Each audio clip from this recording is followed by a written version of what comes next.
नमस्कार, ये आकाशवाणी शिमला है। अब आप राजकुमारी चंदेल से प्रादेशिक समाचार सुनिए। मुख्यमंत्री सुखविंदर सिंह सुक्खू ने कहा है कि वर्तमान राज्य सरकार लोगों के कल्याण के लिए प्रतिबद्धता से कार्य कर उनका समावेशी विकास सुनिश्चित कर रही है। उन्होंने कहा कि सरकार समाज के वंचित और हाशिए पर खड़े वर्गों के साथ मजबूती से खड़ी है।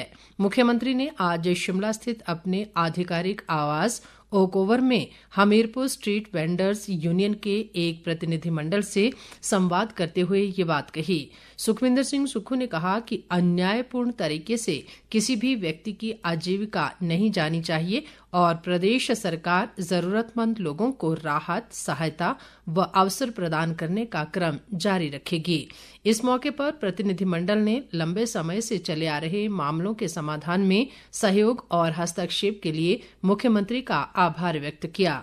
प्रतिनिधिमंडल ने बताया कि उनके खोखे पहले मनमाने ढंग से तोड़ दिए गए थे, जिससे वे आजीविका और आश्रय के स्रोत से वंचित हो गए। उन्होंने कहा कि सत्ता में आने के बाद मुख्यमंत्री ने इन परिवारों को न्याय और आजीविका के साधन उपलब्ध करवाने के लिए हर संभव सहायता प्रदान की।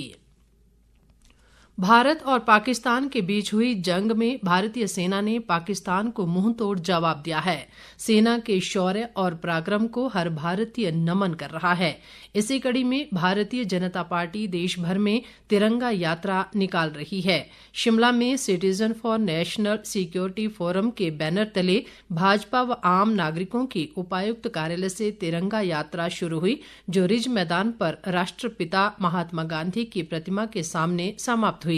तिरंगा यात्रा का नेतृत्व पूर्व मुख्यमंत्री व नेता प्रतिपक्ष जयराम ठाकुर और प्रदेश भाजपा अध्यक्ष राजीव बिंदल ने किया।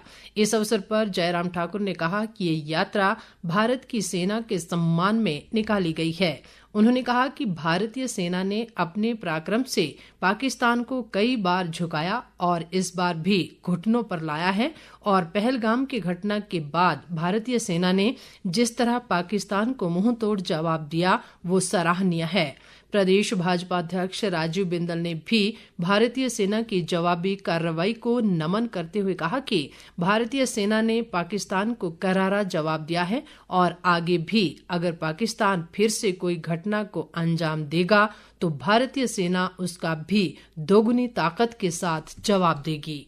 तिरंगा यात्रा पूरे देश भर में और हिमाचल प्रदेश में निकाली जा रही है। हिमाचल प्रदेश में 4 दिन में 4 पार्लियामेंट्री केंद्रों पर आज शिमला, कल धर्मशाला, 16 तारीख को मंडी और 17 को हमीरपुर और उसके बाद सभी विधानसभा क्षेत्रों पर इस यात्रा को किया जाएगा। और लक्ष्य केवल एक ही है, भारतीय सेनाओं के प्रति अथाह सम्मान दिखाना और उनको बहुत बड़ी बधाई देना और देश के यशस्वी प्रधानमंत्री नरेंद्र भाई मोदी जी को बहुत बहुत बधाई देना। जिस प्रकार 72 घंटे के अंदर पाकिस्तान को घुटनों पर लाकर खड़ा कर दिया है।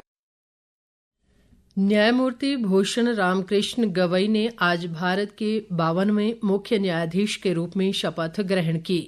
राष्ट्रपति द्रौपदी मुर्मू ने आज सुबह राष्ट्रपति भवन में एक विशेष समारोह में न्यायमूर्ति गवई को पद की शपथ दिलाई। न्यायमूर्ति BR गवई ने न्यायमूर्ति संजीव खन्ना का स्थान लिया है, जिनका कल कार्यकाल समाप्त हो गया था। इस समारोह में उपराष्ट्रपति जगदीप धनखड़, प्रधानमंत्री नरेंद्र मोदी, केंद्रीय मंत्रियों और सर्वोच्च न्यायालय के न्यायाधीशों सहित अन्य गणमान्य व्यक्ति उपस्थित रहे।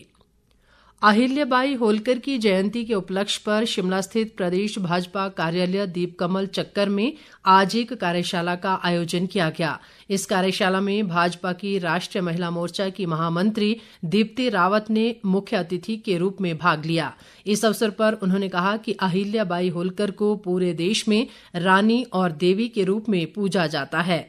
उन्होंने कहा कि होलकर ने जिस प्रकार से राज्य की GDP बढ़ाई और कॉटन इंडस्ट्री को बढ़ावा दिया वो अद्भुत था और होलकर राज्य की महेश्वरी साड़ी आज भी पूरे देश में प्रसिद्ध है।